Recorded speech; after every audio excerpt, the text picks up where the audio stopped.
Welcome student. We are going to start online lecture.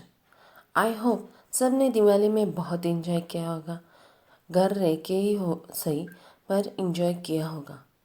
Student, हम जल्दी से जल्दी इस कोविड-19 का मुकाबला करके और फिर से आप और हम आमने सामने ऑफलाइन लेक्चर में मिल सकते हैं. स्टूडेंट, तो आगे बढ़ते हैं.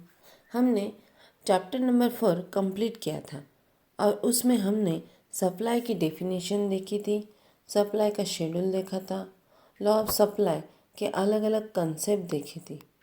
और आज हम chapter number 5 forms of market देखेंगे. इसमें हम इंट्रोडक्शन देखेंगे, मार्केट के इंट्रोडक्शन डेफिनेशन जो है उसकी वो देखेंगे. क्लासिफिकेशन ऑफ मार्केट, इसका भी आज हम इसमें स्टडी करने वाले हैं.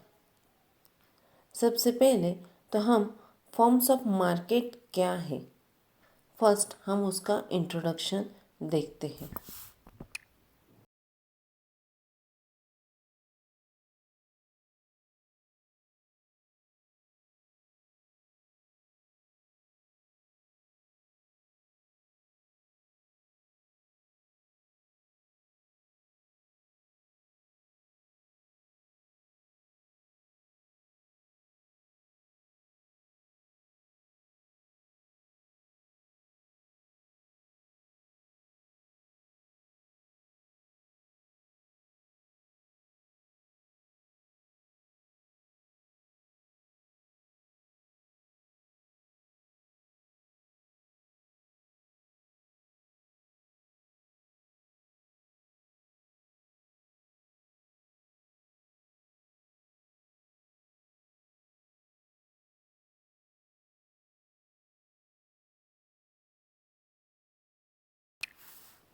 Market is generally understood as a particular place or locality where goods are sold and purchased.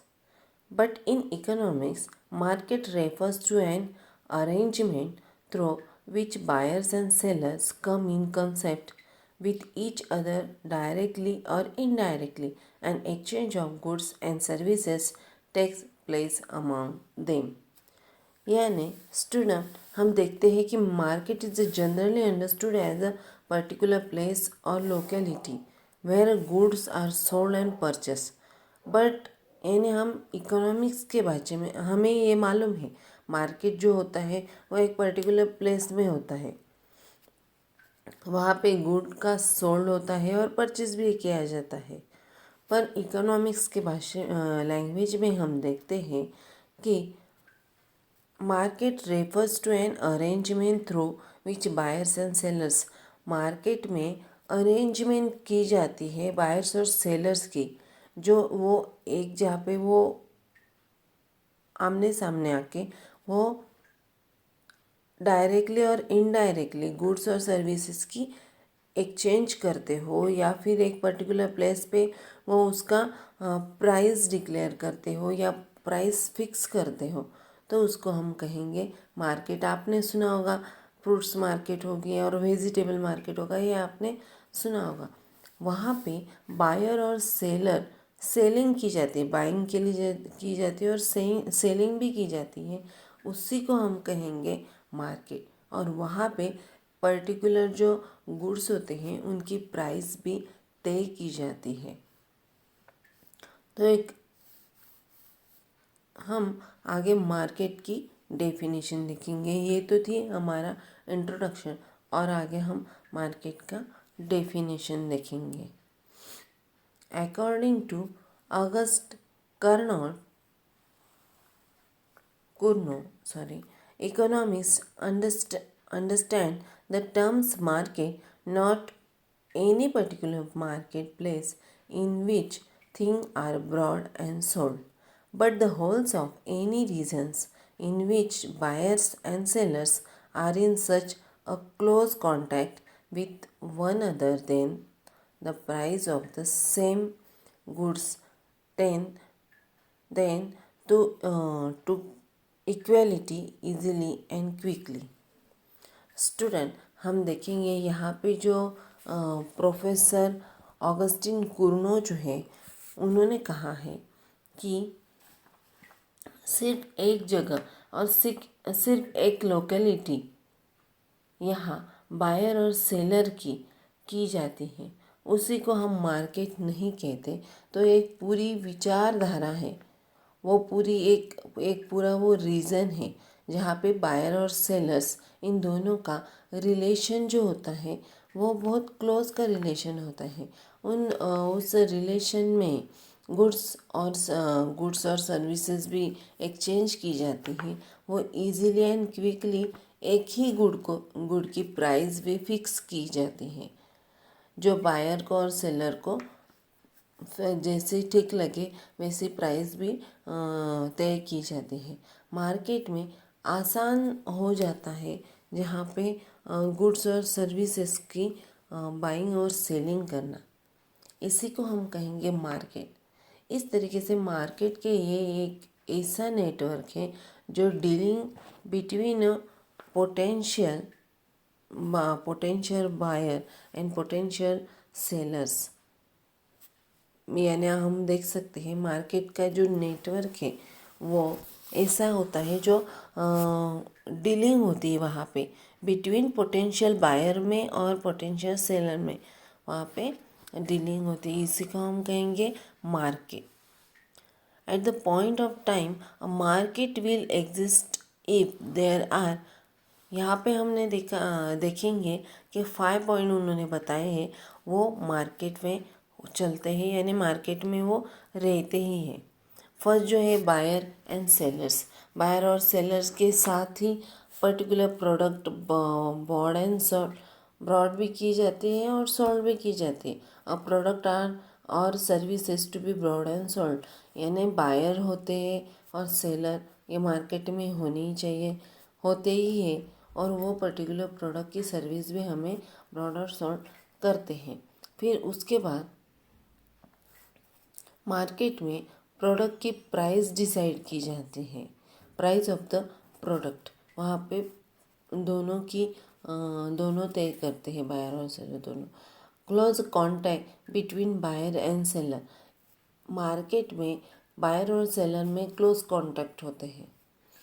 5 knowledge about market, अभी मार्केट में बायर और सेलर्स को नॉलेज मिलती है, यानी कि मार्केट में प्राइस कैसे तय की जाती है, जो कस्टमर्स होते हैं उनको ये प्राइस अच्छी लगेगी या ज़्यादा लगेगी या कम लगेगी, इसको ध्यान में रख के और प्रॉपर ऐसा आदमी होना चाहिए जिसको मार्केट की नॉलेज होनी चाहिए। ऐसे आदमी को मार्केट में भेजा जाता है और उसको मार्केट की जो इन्फॉर्मेशन है वो कलेक्ट की जाती है, फिर प्राइस तय की जाती है बायर और सेलर्स में।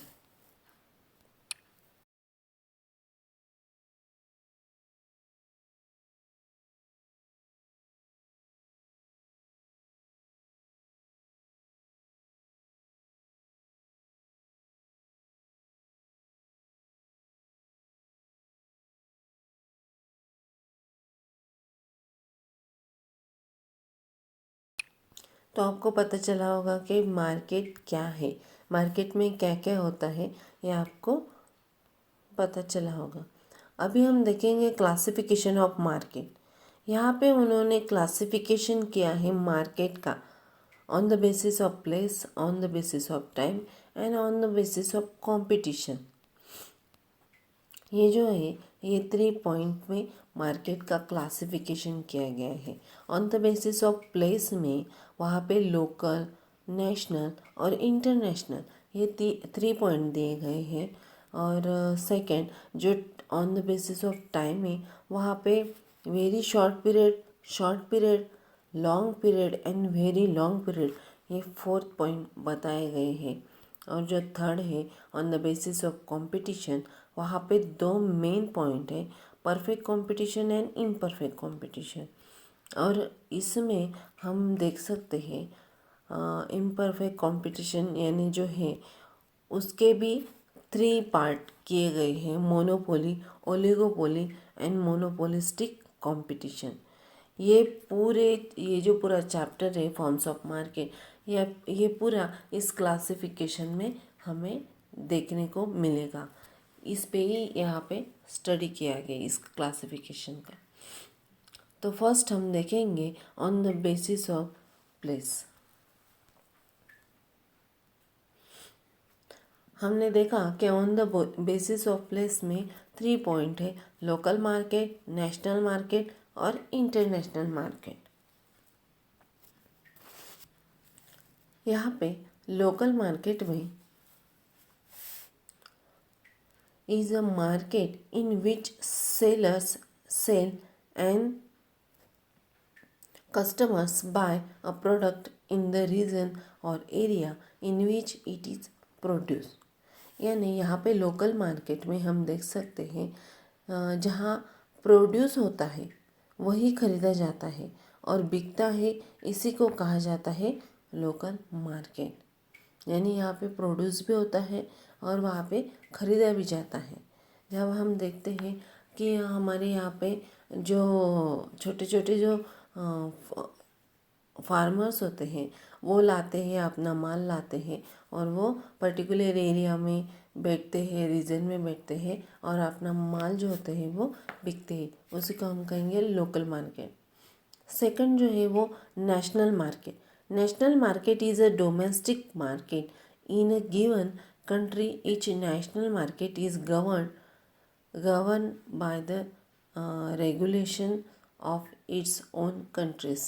यानी यहाँ पे हमारे देश में बनाए गए हुए प्रोडक्ट दूसरे देश में या बहुत जगह पे जाते हैं।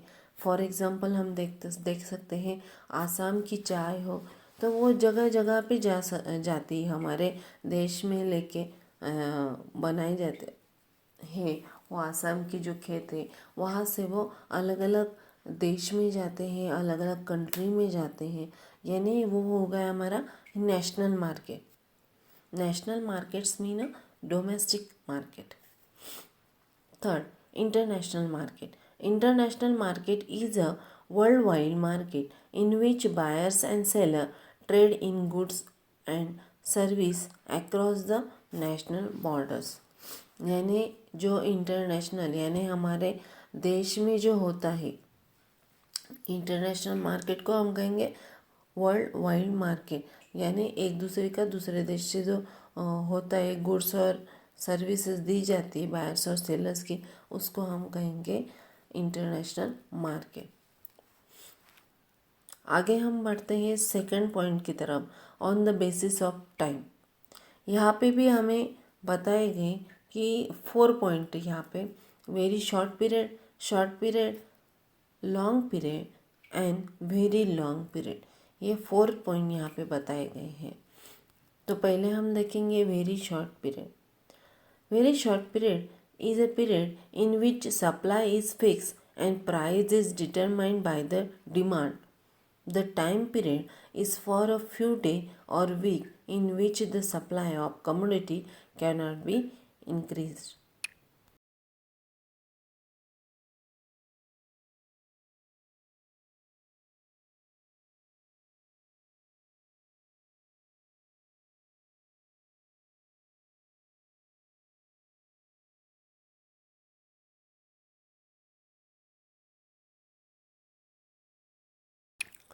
वेरी शॉर्ट पीरियड यानी यहाँ पे जो प्रोडक्ट होता है उस प्रोडक्ट का सप्लाई भी फिक्स होता है, शॉर्ट होता है, शॉर्ट पीरियड के लिए वो सप्लाई होता है और उसकी प्राइस जो होती है वो डिमांड कैसे है, कस्टमर की डिमांड कैसी है उस तरीके से उसकी प्राइस भी तय की जाती है। The time period is for a few day. उसका जो टाइम पीरियड होता है वो फ्यू डे का होता है और वीक का होता है। In which the supply of commodity can not be increases. इसमें हमें ज़्यादा से ज़्यादा हम देखते हैं कि सप्लाई ज़्यादा नहीं करते हैं, उसका जो सप्लाई होता है वो लिमिटेड होता है, उसी को हम कहेंगे वेरी शॉर्ट पीरियड। अभी सेकेंड देखेंगे हम short period. Short period is a period of less than 1 year। In this period, firms can only market adjust in input like labor to increases the supply of goods and services। यानी यहाँ पे हम देख सकते हैं कि short period में जो होता है वो 1 साल का होता है और इसमें लेबर जो होते हैं उनको एडजस्ट किया जाता है, उनका पीरियड बढ़ाया जाता है। जब हम देख सकते हैं पर्टिकुलर्स लेबर को हम बताएंगे कि ये हमारा पर्टिकुलर्स प्रोडक्ट है, वो 1 साल के लिए हमें बनाना है या फिर 1 साल तक हमें उनका सप्लाई करना है, तो उस पीरियड के लिए हम लेबर्स को एडजस्ट कर सकते हैं। उनका पीरियड हम 1 साल के 1 साल से थोड़ा ज़्यादा भी बढ़कर हम कह सकते हैं, यानी बढ़ा सकते हैं। हम उसको लेबर को एडजस्ट किया जाता है।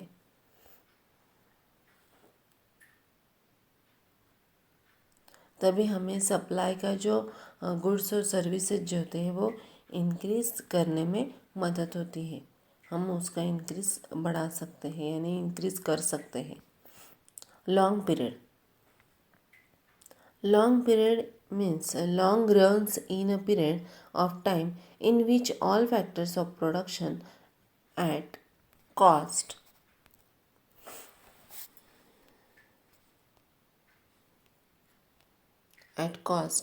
are variable. In the long run, firms are able to adjust all cost. It is for a few years, generally up to 5 years। यानी यहाँ पे हम देख सकते हैं जो लॉन्ग पीरियड जो होता है वो उसमें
ये पीरियड जो होता है वो 5 ईयर्स का पीरियड होता है। यानी यहाँ पे ऑल फैक्टर्स एंड प्रोडक्शन जो होते हैं वो cost are variable in the long run तक उनका जो कॉस्ट होता है वो वेरिएबल होता है। हम देखेंगे very long period is a production time that is so long that all inputs are variable. It is of more than 5 years। यानी यहाँ पे ये जो पीरियड होता है is so long that all inputs are variable. It is then more than the 5 years से भी ज़्यादा जो होता है उसको हम कहेंगे वेरी लॉन्ग पीरियड। यहाँ पे हम देख सकते हैं जो प्रोडक्शन की जो इनपुट होते हैं वो इनपुट और वेरिएबल उसमें हम चेंजेस ला सकते हैं। तो ये जो थे हमारे on the basis of time. हम आगे के लेक्चर में on the basis of competition इसका डिटेल से और बारीकी से स्टडी करेंगे। ओके, धन्यवाद।